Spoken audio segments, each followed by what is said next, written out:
Assalamualaikum warahmatullahi wabarakatuh. We are from Group 2. I am Aina Nuradeva Radila and my friend Indah Nur Zahara. We will explain about language shift and maintenance in sociolinguistic. What is language shift and maintenance?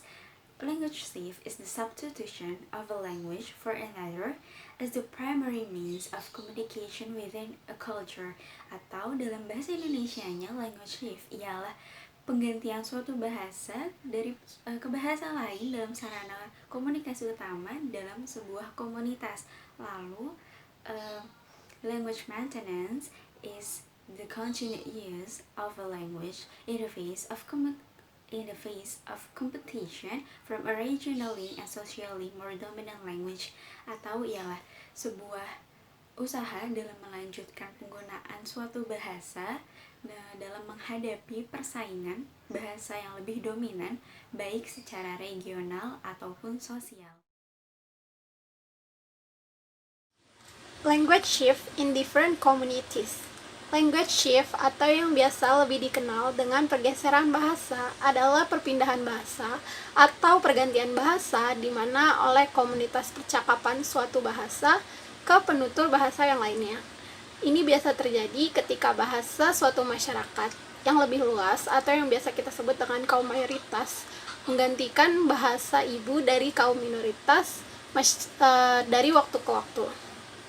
Ketika terjadi pergeseran bahasa, sebagian besar waktu bergeser ke arah bahasa kelompok yang lebih dominan dan yang akibatnya bisa menjadikan permusnahan dari suatu bahasa daerah. Migrant minorities. The order of domains in which language shift occurs may differ for different individuals and also different groups, but gradually, over time, the language of the wider society displace the minority language mother tongue. Maksud dari migrant minorities adalah urutan domain di mana pergeseran bahasa terjadi mungkin berbeda-beda untuk individu yang berbeda dan juga kelompok yang berbeda. Tetapi secara bertahap, seiring waktu, bahasa masyarakat yang lebih luas biasanya menggantikan bahasa ibu dari kaum minoritas yang ada. Sebagai contoh, di Indonesia misalkan, orang Cirebon lahir dan besar datang ke Jakarta untuk tinggal lama. Kemudian pada awalnya mereka biasanya masih berbicara dengan menggunakan bahasa dialek Cirebon saat bertemu dengan orang Cirebon yang lain. Namun di saat mereka harus berinteraksi dengan orang selain orang Cirebon, biasanya terjadi pergeseran bahasa di antara mereka. Kemudian mereka secara bertahap akan berhenti menggunakan bahasa Cirebon tersebut, dan kemudian karena kebutuhan sosial untuk menjalani kehidupan mereka di Jakarta, mereka biasanya akan terbiasa lebih menggunakan bahasa dari Jakarta. Jadi terjadi pergantian bahasa dari antara biasanya mereka menggunakan bahasa Cirebon, kemudian menggunakan bahasa Jakarta. Non-migrant communities.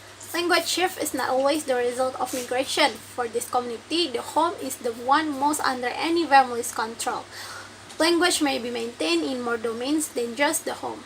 Maksudnya adalah, pergeseran bahasa tidak selalu merupakan hasil dari sebuah proses migrasi. Komunitas non-migran juga biasanya bisa mengalami pergeseran bahasa. Sebagai contoh, ada orang Indonesia yang ingin melamar pekerjaan di luar negeri.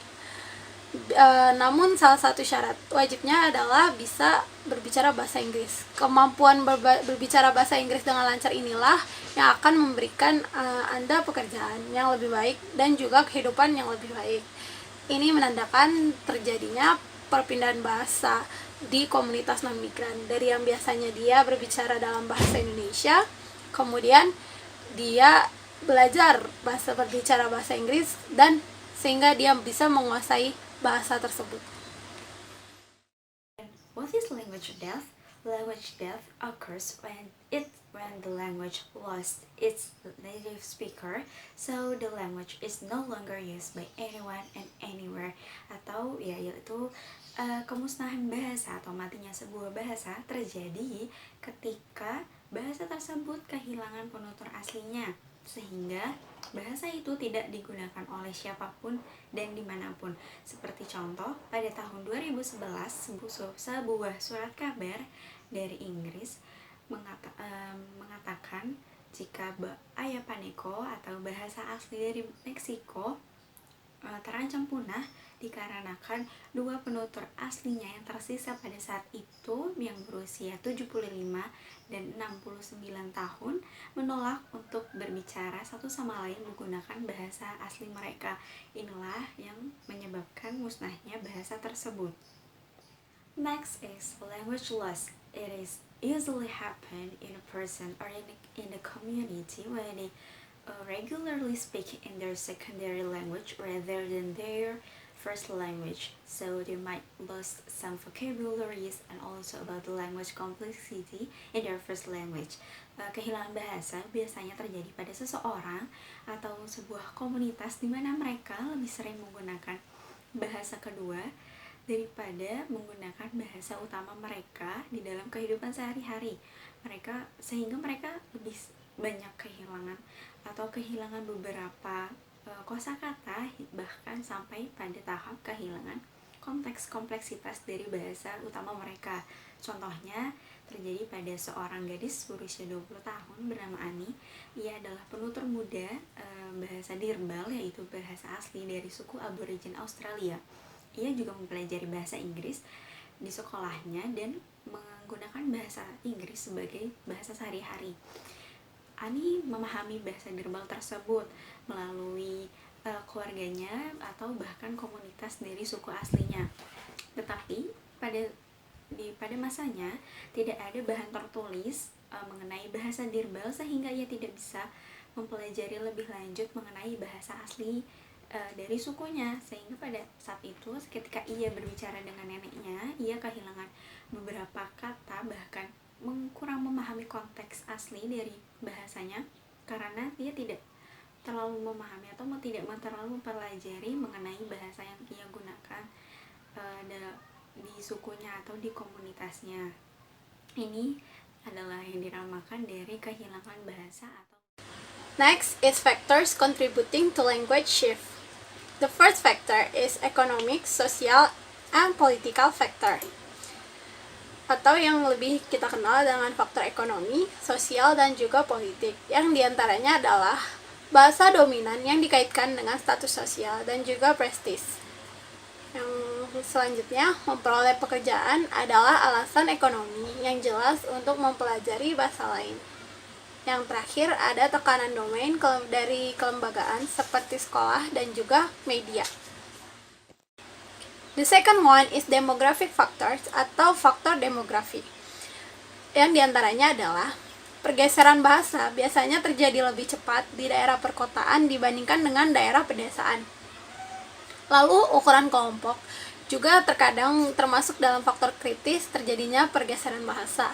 Tidak hanya itu, pernikahan antar kelompok juga dapat mempercepat terjadinya pergeseran bahasa di suatu daerah. The third one is attitudes and values. Language shift is slower among communities where the minority language is highly valued. Therefore, when the language is seen as an important symbol of ethnic identity, it is generally maintained longer, and vice versa. Maksudnya adalah pergeseran bahasa biasanya lebih lambat di antara sebuah komunitas di mana bahasa dari kaum minoritas lebih dihargai daripada kaum mayoritas. Oleh karena itu, ketika suatu bahasa dipandang sebagai simbol identitas sebuah etnis yang penting, maka bahasa tersebut umumnya akan bertahan lebih lama. Begitu pula sebaliknya. How can a minority language be maintained? According to Howard Gales and his colleague's discussion, in maintaining a minority language is by measuring its ethno-linguistic vitality.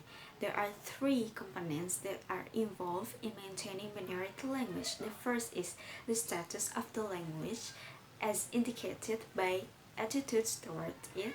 Number two is the size of the groups who use the language and their distribution. And number three is the extent to which the language enjoys institutional support. The last one is language revival. Sometimes a community becomes aware that its language is in a danger of disappearing and then takes steps to revitalize it. Maksudnya adalah, terkadang sebuah komunitas tersadar bahwa bahasa mereka terancam punah dan kemudian mereka mencoba mengambil langkah-langkah untuk merevitalisasi bahasa tersebut. Sebagai contoh, pada tahun 1840, sekitar 2/3 bangsa Wales berbicara bahasa Wales. Tetapi sekitar tahun 1980-an kemudian hanya sekitar 20% dari populasi mereka yang bisa berbicara bahasa Wales. Oleh karena itu, orang Wales kemudian mencari cara untuk membangkitkan bahasa Wales dengan menggunakan saluran TV berbahasa Wales dan juga membuat program pendidikan bilingual yang digunakan dengan bahasa Wales sebagai media pembelajaran di sekolah tersebut demi menaikkan atau membangkitkan bahasa Wales itu sendiri. That's all presentation from us. Thank you so much for your attention. Wassalamualaikum warahmatullahi wabarakatuh.